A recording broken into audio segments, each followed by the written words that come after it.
Hello, everyone. My name is Donna Hicks, and I'm the chair of the Herbert C. Kelman Seminar Series. And I'd like to welcome you all for this wonderful presentation that we're going to have today. And just before we get started describing what's going to happen today and the name of the talk and all of that, I just want to let you know that this seminar is co-sponsored by the Weatherhead Center for International Affairs and the Program on Negotiation at Harvard Law School. And I'd like to thank my colleagues and my team here, Billy Fairfield, Diane Long, James Kerwin. Nicole Bryant isn't here today, but she's on vacation. But we all welcome you. We all are just so happy that you've chosen some time out of your busy day to come and listen to Suzanne Gase today. So Suzanne is going to be talking about the prospects of peace in Cameroon's Anglophone crisis. And let me just tell you a little bit about the format of the session before I go and I introduce Suzanne. What we're going to do is have Suzanne talk for about 35 to 40 minutes, after which we will have a Q&A with you, the audience. And if you would please put your questions or comments in the Q&A function and not in the chat. And then I'm going to, at the end, when Suzanne is finished with her talk, I'm going to read her some of the questions as they come in. And I just want to apologize in advance. We typically have so many questions that I never get to and so little time that we sometimes don't have a chance to get everyone's question back. So in advance, I just want to warn you of that. But again, today we are just thrilled to have Suzanne Gase with us today. She is the principal, it's Dr. Gase, by the way. She's principal of Gase Mediation and Facilitation, LLC, and the executive director of the nonprofit Pathfinders for Peace, and has over 25 years experience as a mediator, a facilitator, and a trainer. She's helped resolve conflicts and build consensus in internal organizational matters and environmental land use issues, and is increasingly working on or in peace processes and political transitions. Her publications include Extreme Facilitation, Guiding Groups Through Controversy and Complexity, and she's done significant recent scholarly research on peace processes. So as I said, we're so grateful to all of you for showing up here with us today, and I'm going to turn this over right away to Suzanne so we can get started. Suzanne? Thank you. Great to see everybody. Thank you so much to all of you for allowing me to shine a light on this very underreported conflict. So, prospects for peace in Cameroon's conflict that is most broadly known as the Anglophone crisis, although that nomenclature is itself somewhat contested. That's why I put it in quotation marks. This presentation is attempting to be suitable for all audiences. So I'm sure there are people here who know way more about it than I do, and others who may know nothing at all about this conflict. So I'm going to start at the very beginning with basics, such as, where is Cameroon? There it is, right next to Nigeria on the western coast of Africa, but it is considered a Central African country in terms of membership in regional organizations and so forth. I will touch on just a few critical points in history. I'm not going to attempt to give a full history, but on the left, the map on the left shows the German colony of Cameroon that was prior to World War I. And then after World War I, if you skip to the third map there, the British and French divided up Germany's colonies in Africa. So the part in blue came under control of the French. It was French Cameroon with an O-U-N.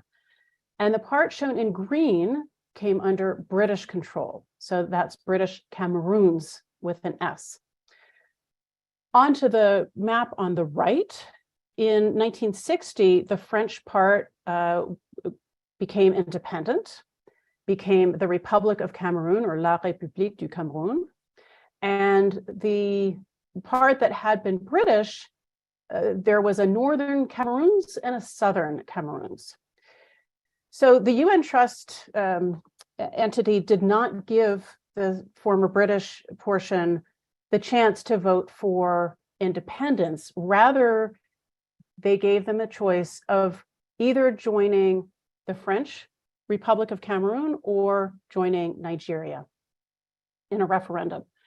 So the parts shown in yellow, Northern Cameroons, voted to join Nigeria. And the part shown in sort of that fuchsia pink voted to join French Cameroon. And that is the territory that we're sort of focusing on in this talk today. One way to understand the history is represented in these two flags. So after the former British Cameroon, Southern Cameroons joined Cameroon, it was a federal system. This was in the Constitution. So there were two entities represented here by these two stars that constituted the country. Over time, however, the central government of Cameroon, probably because the model of governance they knew was the French colonial model, which is extremely centralized in Paris. They looked to sort of gradually undermine the distinct institutions of the former British territory, and kind of make the country more homogeneous, if you will. Again, probably just trying to emulate what they thought governance was supposed to be. And in 1975, the flag was changed to one star, symbolically erasing the distinctness of the former British area and its people. So that was one of the critical moments.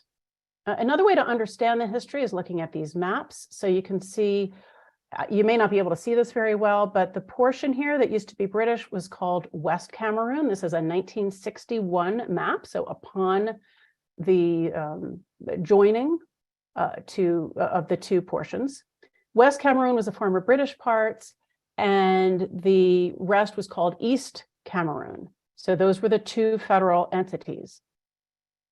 In 2008, the government of Cameroon sort of redrew the internal borders and created these 10 regions. So the former British Southern Cameroons is now called the Northwest and Southwest regions. So the nomenclature in this, for people who are unfamiliar, is very confusing. Like, how can it be the South, but the West, but the Northwest and Southwest? So this helps show you why.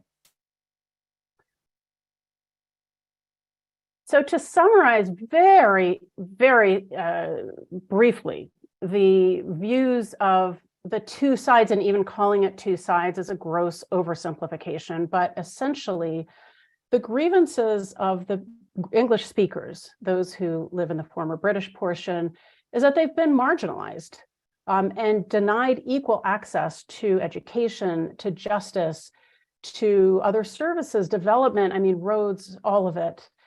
And keep in mind that the British model of education and also the British legal system are quite distinct from the French models.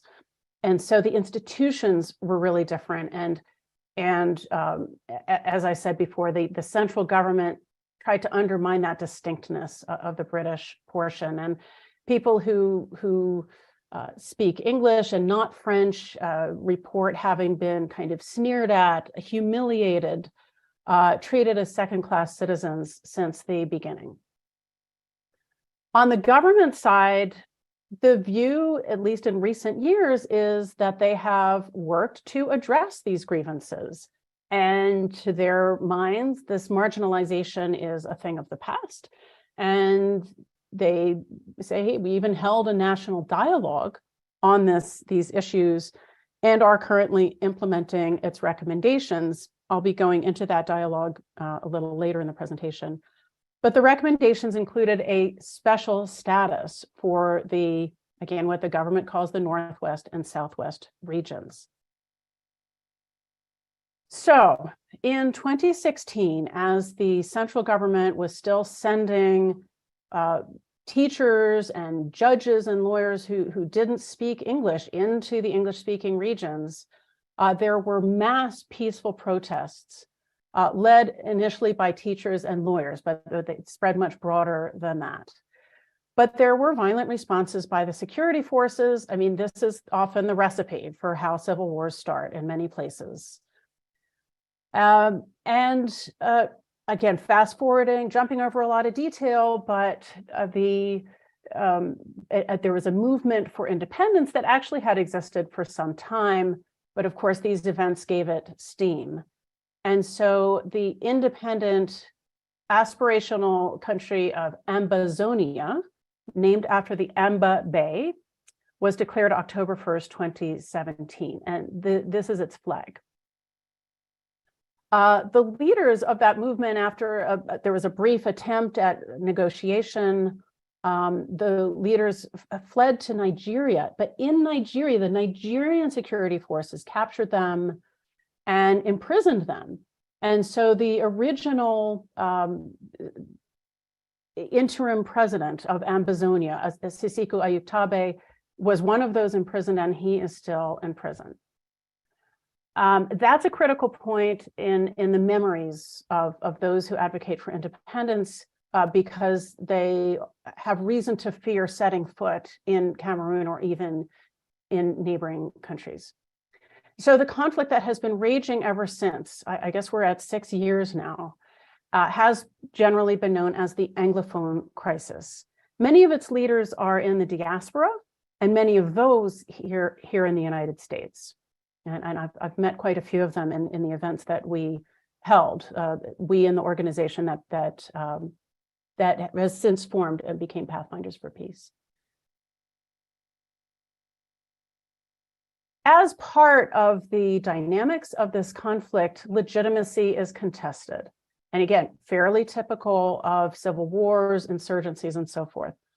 On the part of those who advocate for independence and even other more moderates, they see Francophone rule as illegitimate because the former British Southern Cameroons was never given the option of independence. And so it was, in their view, an aborted decolonization process. On the government side, of course, a state is supposed to have the monopoly on the legitimate use of force. And so the non-state actors here, the Amba Boys, which is a loose term for the many armed groups fighting for independence, they are criminals, they are terrorists. The government has called them terrorists. And we, the government, are the legitimate actor here. There have, not surprisingly, been atrocities committed by both sides, some similar, some different on the two sides, but each side has violently punished those suspected of being loyal to or serving as informants to the other side. On the government side, they have burned homes, imprisoned people without due process. There have been a lot of reports of torture, and sometimes torture coupled with serious humiliation, like forcing people to eat their own excrement, things like that, and extrajudicial killings. On the side of the Amba Boys, what started as a peaceful protest technique called ghost towns, meaning general strikes that are every Monday, those have become pretty much permanent. And also the Amba Boys, believing that government schools are illegitimate public schools, essentially, they've closed down a lot of schools. And so there are many children who have been without an education for 6 years now. And so they've established these kinds of rules or laws, and those who violate them may have their fingers or hands or arms amputated. In the case of teachers, this is so that they can't hold a piece of chalk and teach. There have been countless kidnappings for ransom. This is one of the major fundraising methods of the Amba Boys, and killings on that side as well. And meanwhile, sexual violence on all sides is pervasive. The picture shown here on the right is I met with a family who were displaced from the conflict zone. The woman there had been kidnapped once and managed to escape, and then she heard that they were coming for her again, and so her family fled. And this is two members, but there were 22 people living in this 2-bedroom shack. It was really a shack with 1 bathroom. This is not an atypical experience of the hundreds of thousands who have been displaced. So I want to clarify a few things. First of all, when people think about, civil wars and intercommunal conflict, they think of situations maybe like Palestine, Israel, or Kashmir, where the communities themselves have a lot of hatred and distrust and so forth. This particular conflict is not like that. This is not an intercommunal conflict. This is a conflict between a geographically concentrated minority and the government. In fact, I have found in my now 3 visits to Cameroon, the Cameroonians are really exceptionally tolerant people. I took a picture here of somebody in traditional dress chatting with somebody in modern dress. There are Protestants, Catholics, Muslims who all sort of mix and mingle freely. There are people in all kinds of dress and background, speaking all kinds of different languages. I mean, there is French on the French side and English on the English side as being the main languages, but there are also the indigenous languages that are often spoken. So all kinds of people sort of mix very tolerantly, it seems to me. And a lot of the displaced people, while some have fled to Nigeria or elsewhere, many have just moved to Yaoundé or other French-speaking cities. I also want to clarify that the Francophones have grievances too. I mean, this is a government that quashes dissent. There have been recent killings of journalists who have been critical of the government. There are a lot of problems, but the Francophones don't have the same experience of being treated as second-class to the second-class citizens the way the English speakers have been. Also, as I said, I have grossly oversimplified. There are not just 2 sides and not just 2 viewpoints. And even within the Southern Cameroons / Northwest and Southwest, there is the entire spectrum of opinion. There are English speakers in the central government. The prime minister is traditionally an English speaker, and the current one is. So there's the whole spectrum from wanting to continue as a unitary state through federalism or other alternatives to independence. Now let me shift to efforts to make peace, which is really the central focus of my talk. So from the beginning of the crisis, there were a number of actors that came through and offered to mediate, such as the Vatican and the community of Sant'Egidio, which is close to the Vatican, the European Institute of Peace, and I think others. The one that initially gained the most traction was known as the Swiss Initiative. The Swiss Foreign Ministry partnered with the HD Center for Humanitarian Dialogue, which is an NGO with a lot of expertise on peace processes.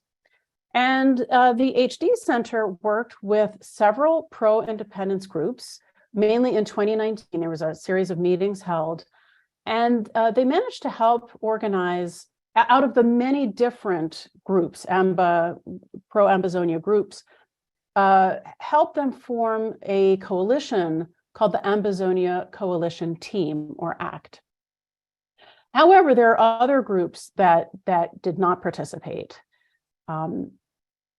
You might remember I mentioned Sisiko Ayub Tabe, so he was the original interim president of Ambazonia, but in early 2019, another group split off from that and formed a competing interim government. So that second group was at the core of ACT. But those still loyal to Sisiko Ayub Tabe were among those who did not participate. So that's just one example. The Swiss claimed to have a mandate from the Cameroon government. Nobody ever saw anything in writing that I have heard, so it may have been just a verbal mandate. And And for a long time, this was the peace process that the international community was saying, we support the Swiss process and so forth. But they never really got much traction with the government. There were, to my knowledge, no formal meetings. There were some meetings between, the Swiss foreign minister and the Cameroonian president or foreign minister, but no peace process meetings per se, that as far as I can tell. And this is partly because at one point, the government of Cameroon decided, hey, we need to have a process of our own. And so that brings us to the major national dialogue. So timeline here, the conflict started 2017. The Swiss initiative started, I think, either late 2018 or early 2019.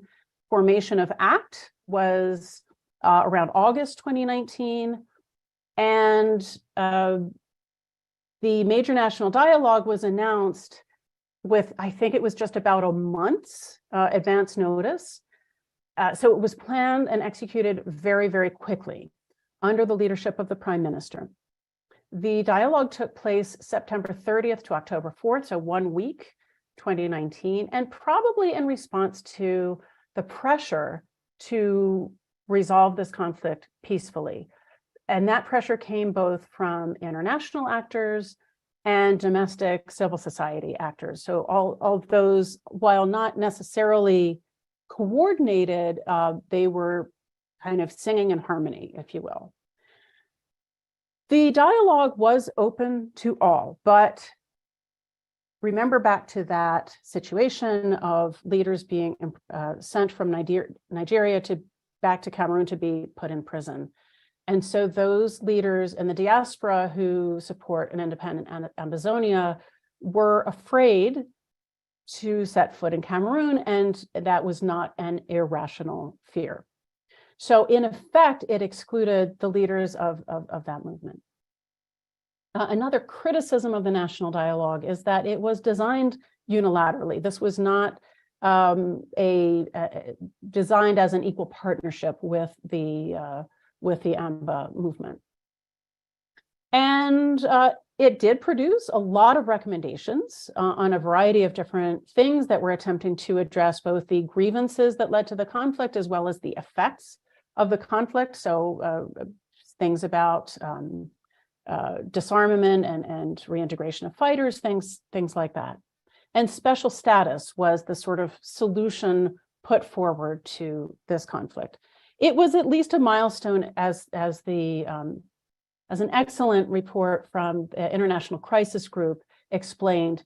It was still a milestone in that it officially recognized that the former British portion of the country was distinct and should be treated distinctly in legally in a legal or constitutional way. But it clearly failed to resolve the conflict. So back to the international actors. The Swiss process was, I would say, on life support for a long time, but then finally declared dead. I think that was the early 2020, late 2021 or early 2022. Canada had helped fund that process. And thanks to the advocacy of groups such as Canadians for Peace and Justice in Cameroon, Canadian groups, as well as the fact that Canada has a bilingual model, right? It's flip-flopped there, where the French speakers in Quebec are the minority, but they have a model for autonomy and bilingualism. So Canada held 3 rounds of what were described as pre-talks or pre-negotiation meetings, very quiet, in the fall of 2022, so just last fall, with delegations from both sides. I want to point out that the Cameroon government would not have sent a delegation without the approval of the head of state, President Paul Biya. So the government was participating. These meetings also included an Ambazonian delegation that was pretty broad. As I said, there's a fragmented movement with lots of different groups. This included quite a lot of them. It's very difficult to quantify beyond that, but it was pretty broad. And they talked not only about process, but some substantive issues as well, such as a ceasefire and humanitarian corridors. So this got really quite far, quite a bit farther than the Swiss process had gotten.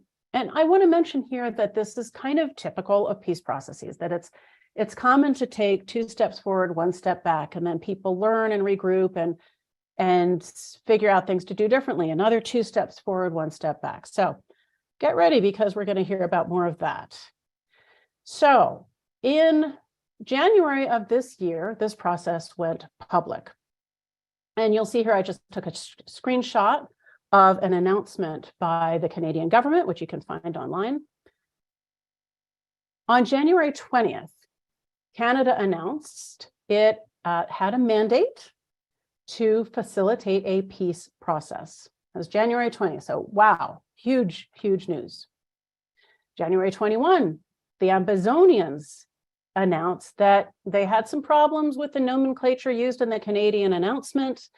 The Canadians called it the Northwest and Southwest regions instead of the apparently agreed upon language of the former British territory of Southern Cameroons. But nevertheless, they said, we need to do this, we're still in. So who does that leave? The government. On January 23rd, the Cameroon government announced that it had not agreed to any of this. They had not authorized any foreign facilitator or mediator, and the announcement cited the major national dialogue as the process for addressing this conflict. So completely pulled the plug. This was a stunning chain of events. So, and I want to mention another irony here is that the Ambazonians have been lectured a lot by Western experts on the conflict that they need to unify, that they are too fragmented. The government doesn't know who to talk to. They have to unify. And yet here it appears to have been divisions within the Cameroon government, not the Ambazonia side, that seems to have led to the collapse here. So there is something of an irony there. We at Pathfinders for Peace took a trip just last month, late March. And of course, we were very curious to try to understand what had happened here. As we typically do, we met with some government officials. This time, that included 2 officials from the security sector, separate meetings, one from the army, one from the gendarme, as well as meeting with a couple of foreign missions in the capital. We didn't find out exactly the chain of events that led to pulling the plug, but we did learn that that public rollout may have been problematic from the standpoint of the Cameroon government. I want to acknowledge that, I'm not blaming this on the Canadians or on any one group. It was apparently a negotiated procedure for rolling it out publicly. But nevertheless, there were many in government who actually were not officially informed of this process because it was supposed to be secret. And so the first time they heard about it publicly or officially was from a foreign government. And that felt like kind of upstaging the Cameroonian government. So it was weird to them. At the same time, and in comparison, especially to my last trip to Cameroon before that, which was in June 2021, we sensed a greater openness to the idea of negotiation generally as a way to address the conflict. That is really quite big news to my mind. There's, I think maybe, and it's hard to say for sure because there are so many different opinions and so forth, but from the people we spoke to, I sensed a new openness. Also, and this does not have anything to do with resolving the conflict, but more about conflict management. And I heard this from very diverse sources, that both sides have been taking more caution not to harm civilians. So where it used to be, oh, you're informing the other side, so we're going to shoot first, ask questions later. Now it's, let's take you in for questioning and we might let you go. So the level of violence against civilians seems to be going down, which I think is really unexpected and positive news. So in conclusion, what are the prospects for peace in this now 6-year-old conflict? Many of you probably know Bill Zartman's concept of a mutually hurting stalemate. That concept refers both to the military situation on the ground as well as the perceptual situation. Do parties to a conflict feel that they are stuck? And I think that that condition probably does apply here. People are tired. Those fighting for independence, some of them thought the fight would be over in a few months or a year.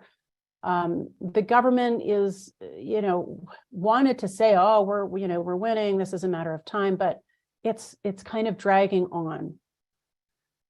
So I think that's one factor in favor of better prospects for peace. Another factor that I personally think is at least as important as the hurting stalemate is what is the attitude of the international community and how unified are they? And I think it is and has been true for a long time that foreign governments, at least, are more or less in agreement that there needs to be some political, peaceful solution here. Foreign governments also seem to agree that that solution needs to maintain the existing borders of the country. But there are a lot of options within that for more autonomy for the former British portion of the country. So there is a pretty wide agreement. I mean, there are permutations. A lot of people wonder about the French, who prefer to deal kind of quietly and bilaterally with the Cameroon government. But this seems to be where all governments who care about this conflict pretty much are. One humongous unknown factor is succession of leadership of the country. President Paul Biya recently turned 90, and there are questions about his mental state. There's some signs that he may be suffering from dementia. The Constitution of Cameroon lays out a procedure whereby if the president dies or is incapacitated, the presidency is passed to the president of the Senate. But I'm not hearing that being a likely chain of events. It seems likely that there will be some leadership struggle, and it seems to me a possibility that that could become a violent struggle, that this whole conflict might become a sideshow. I don't know how likely that is, but it's one of the possible scenarios. The Canadians are still open to helping. They made a point to tell me, and they wanted me to share that they are not trying to impose anything on anyone. They are offering to help, to provide a forum, to facilitate, but not to impose anything on anyone. The Canadians don't have the depth of experience in peacemaking that countries such as Norway does, for example, but they have brought in a lot of folks to help, some people from the UN and elsewhere, so they are really trying. I think after the things we learned last month, that any peace process needs to somehow honor or acknowledge the national dialogue. Now, that doesn't mean that anyone has to accept that the national dialogue is it, or that special status is the solution, but rather just somehow tie in with or acknowledge it. One idea that I've been kind of rolling around in my mind, and I've talked with a few people about, is the possibility of using the occasion of the 4-year anniversary of the national dialogue to conduct a sort of public assessment of it. Not just how implementation is going, because there already is a process to monitor and track implementation, but rather reassessing the entire process. What were the strengths of it? What were the weaknesses? How could those be corrected? How could it be made more inclusive and more legitimate and more of a real partnership? So conducting that as I said, on the occasion of an anniversary, the 4-year or maybe even the 5-year next year. And that could be either combined with negotiations in some way or just a separate and parallel track. One thing I have written about, and many others have too, is the importance of somehow involving civil society in a peace process. Now, a peace process has to include the men with the guns because those are the ones who can choose to put those guns and other weapons down. So they have to be included. And I also advocate for inclusivity in terms of the different armed groups. Okay, I don't think it has to be just one group that represents an insurgency or rebel movement. I think it can be many. But back to civil society, if the negotiations only take place between the men with the guns, there is a danger, and we've seen this elsewhere in non-inclusive peace processes, that it just becomes a negotiation over who gets what kind of political power, and it's too easy to ignore the conditions of the people on the ground and what are the political issues, the economic issues that actually need to be resolved. Involvement of civil society helps ensure that focus stays on the needs of the population. And so I'm talking about women's groups, youth groups, religious actors. And by the way, there was a group of religious leaders who wrote a letter of support of the Canadian process when it was first announced. Traditional leaders remain important actors. Human rights activists and other civil society groups are very important to have their voices in some way incorporated into a peace process. With that, I will turn it back to Professor Hicks, and I'll be delighted to take your questions both in English and in French. We can, I can translate any questions that we have in French. Thank you, Suzanne. I mean, I can't tell you how instructive and informative this was for me.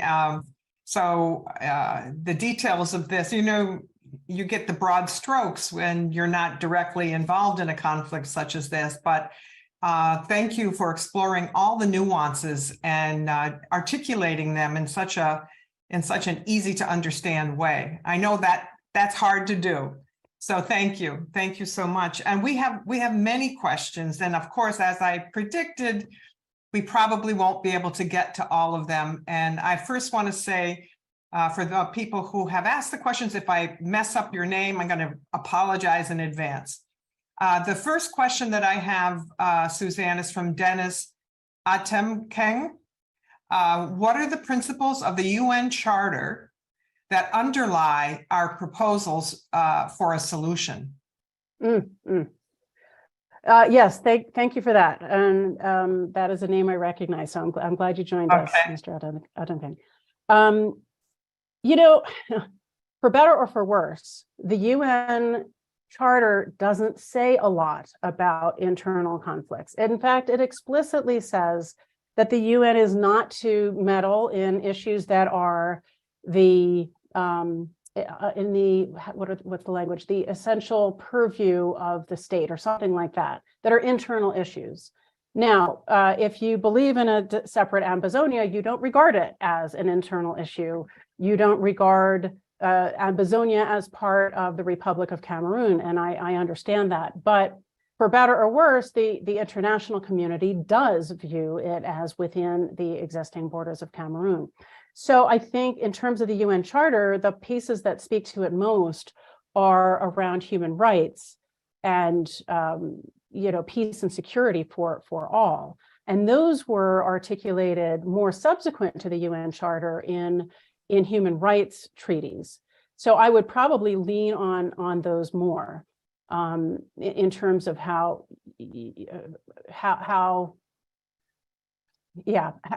people are treated within the internationally recognized state. So I'm sorry, there's not much in the UN Charter. People talk about the principle of self-determination, but that norm was really more live around the end of colonialism.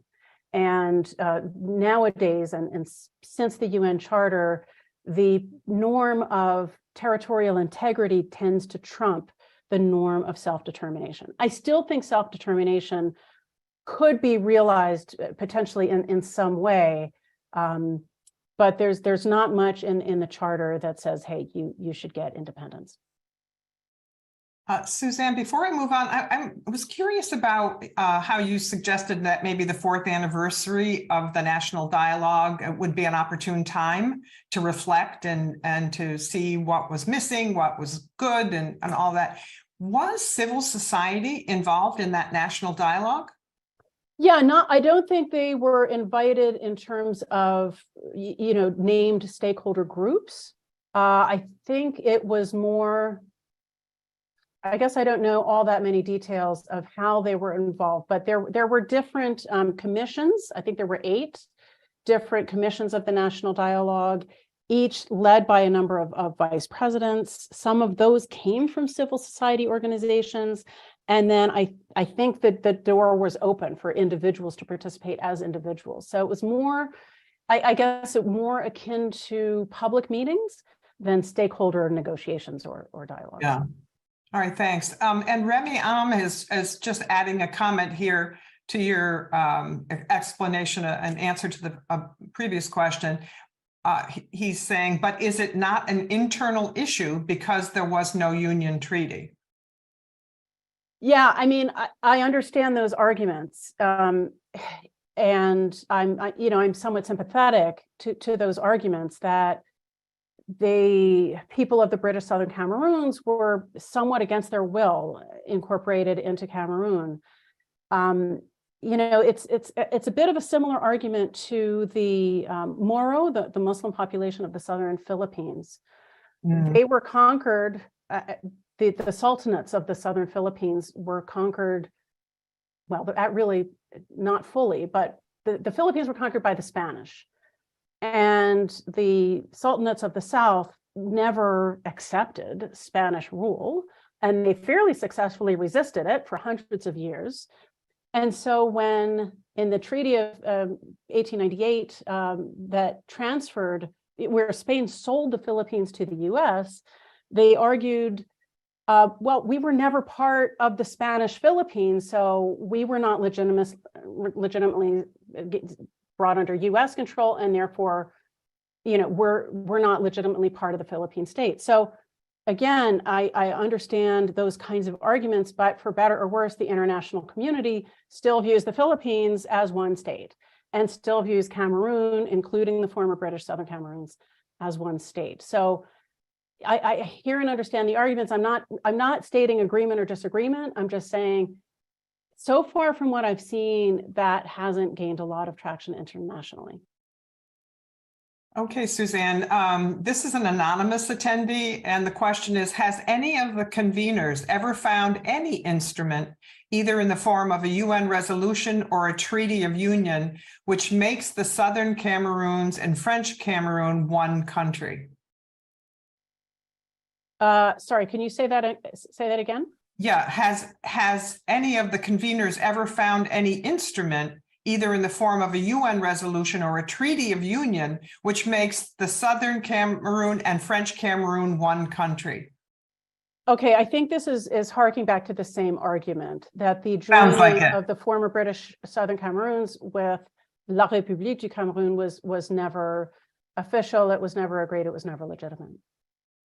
Okay, let's move on to Val Clark, who is asking, is China active here since it has sea access as a mode of greater investment to Africa's interior states? Colonial influence will still socially active, but China's incentives are attractive to many areas of Africa. Oh yeah, China's very active in Cameroon. China is exercising influence through infrastructure is how I look at it. And the Chinese are very active in development projects in Cameroon, as in many other African countries, and trying to obtain more influence that way. So yes, they're there. Mm-hmm. Okay, Emmanuel Chebe is asking, are there alternative arrangements under the radar for children to access education? The evolution of this distressing situation is understandable in terms of its history, but is intervention, like the Swiss Foreign Ministry, is intervention welcome? is there any governmental focus on restoring education so critical for the development of future citizens? Yes, the parties have been addressing this. On the Ambazonia side, they have set up their own separate schools. Also, some religious actors, there are Catholic schools and other religious schools. The government is still trying to, the central government of Cameroon is still trying to operate its public schools. I think back to the Ambazonia side, there has been some loosening. Some of the groups are pulling away from discouraging people to go to the government schools. So it's not all children that are lacking education, and it depends what local area specifically you're talking about. So some kids have gotten back in school, but some still have not. It is really tragic. And with kids not in school, there are all kinds of impacts from that, not just loss of education, but increases in use of drugs and out of wedlock pregnancies and all kinds of things. It's horrible. Yeah, real tragedy.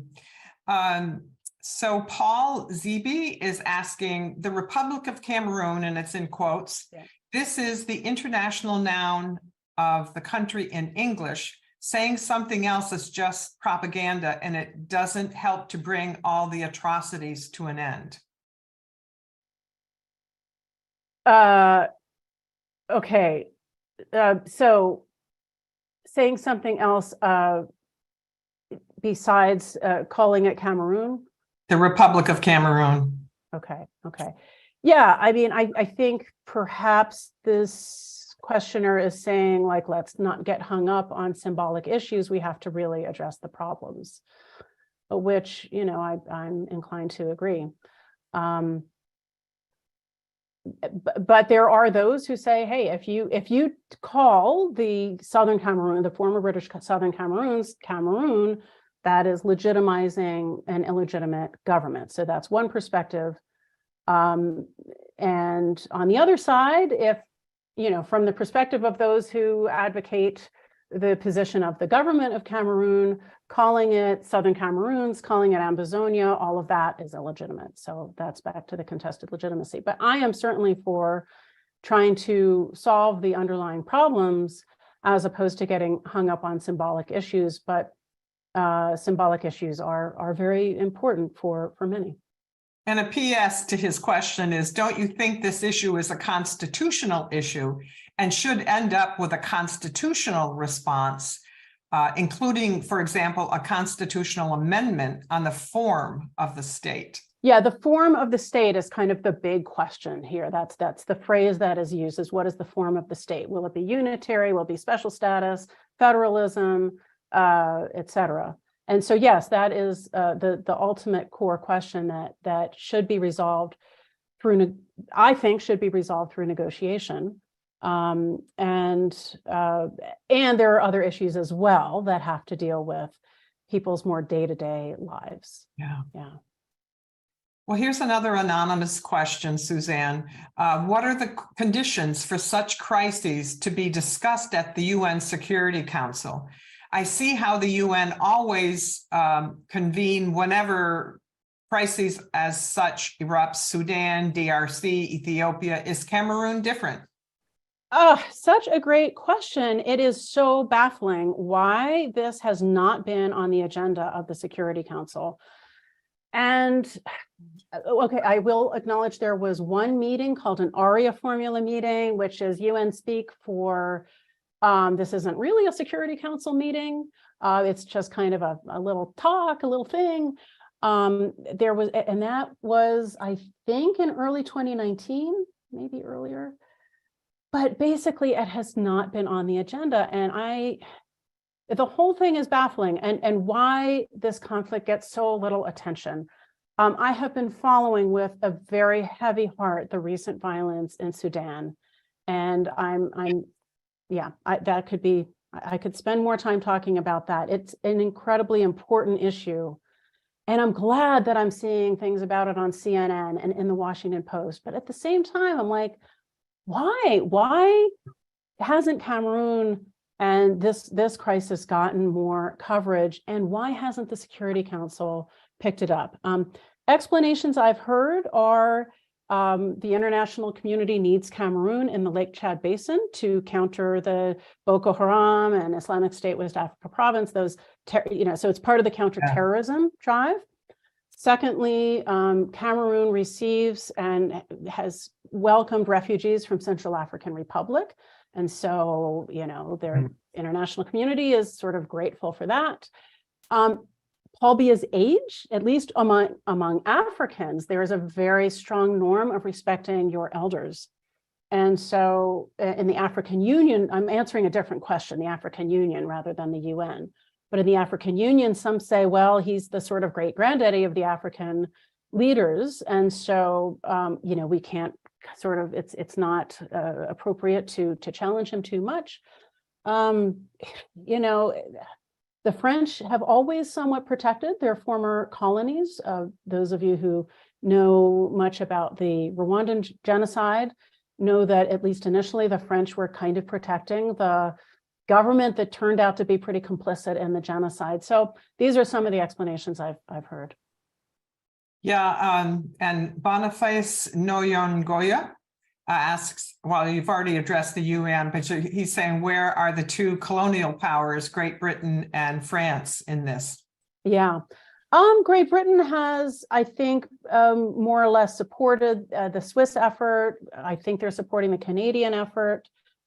France, as I said, tries to keep it on the down low and stick to bilateral relations with the government. That said, I think that they have exerted a bit of pressure on the government, but quietly, pressure to engage in peacemaking.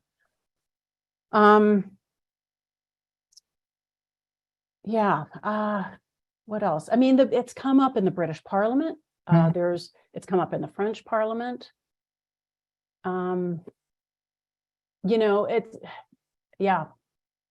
So to some extent, everybody's sort of at a loss, as to what to do.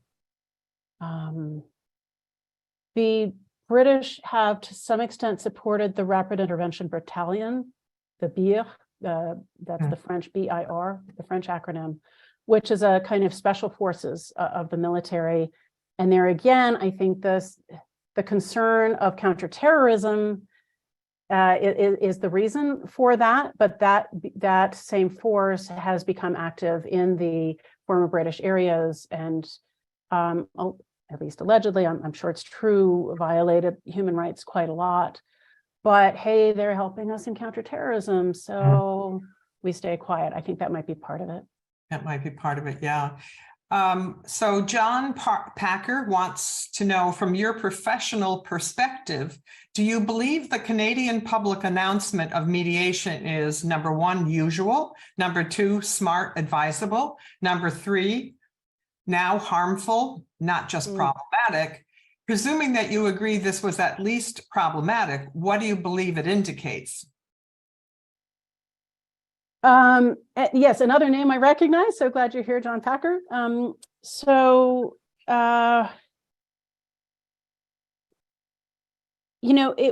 my understanding, and what I've heard unofficially from people who probably weren't supposed to talk about this, it was a negotiated rollout. So, yes, I do at least believe it was problematic. There's not a formula. Every peace process it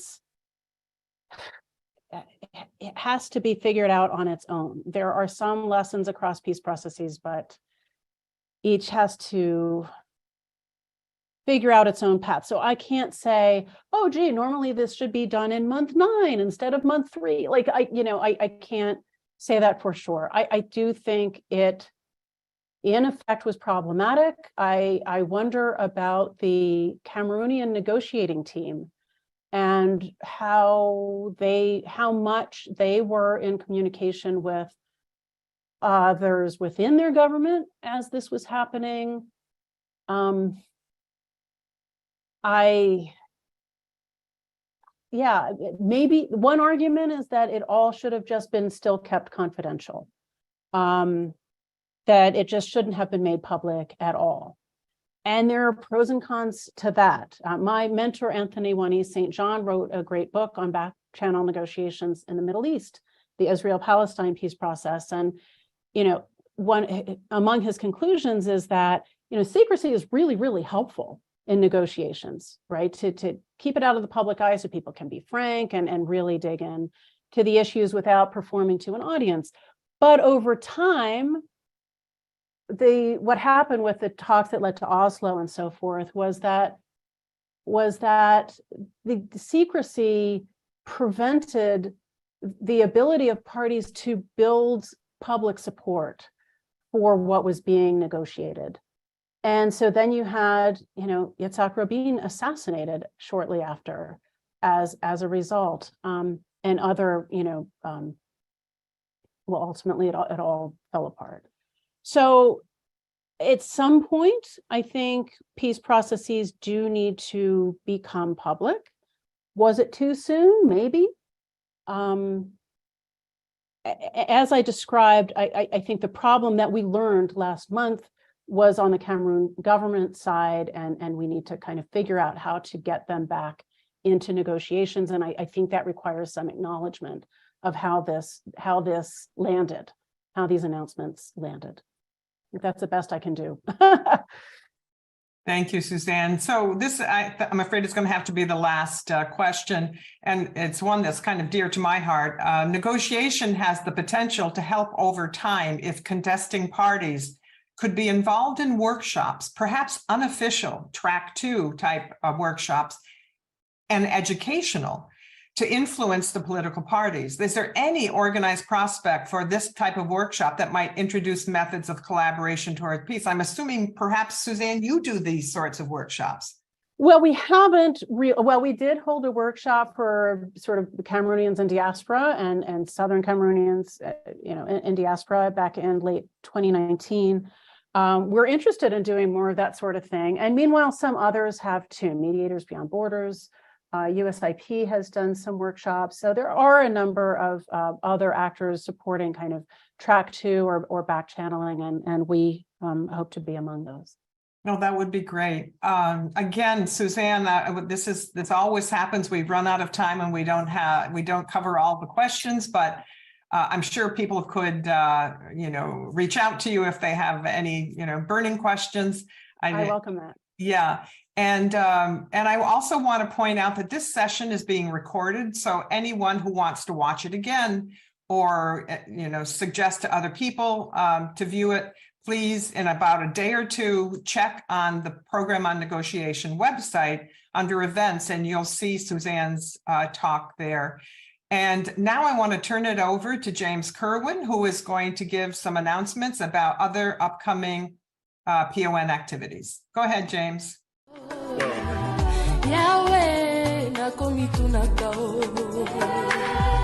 Donna, and thank you so much, Suzanne. I think we learned so much in just a short time, and thank you for this work and your continued commitment to it. We really appreciate everything you shared. On the government side, the view, at least in recent years, is that they have